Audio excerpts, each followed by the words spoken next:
Hey, John Kavakis here, and I want to talk to you a little bit more about the weekend coming up in Chicago on October 15th. That's a Sunday.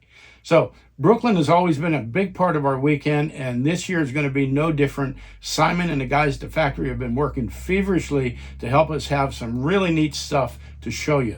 First off, we're going to have some factory limited editions available at really low prices. Not many of them. You're going to want to be there early. The other thing is we're going to have several Brooklyns that are in high demand that will be available at once-in-a-lifetime prices. So again, you're going to want to be there early, but you're going to want to be there. Now, the big thing we've got is the 1954 Packard Caribbean. We've all been waiting on this for a long time. Expectation levels are high, and I've got one right here, and I want to be able to show it to you.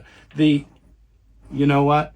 We're going to wait until the show. If you want to be one of the first to see it, you're going to have to be there at the show. You'll get to see it at the same time I do. I'm here that it's spectacular. I look forward to seeing you. We'll have videos after the show if you can't make it, but if you want to be one of the first, you're going to have to join us.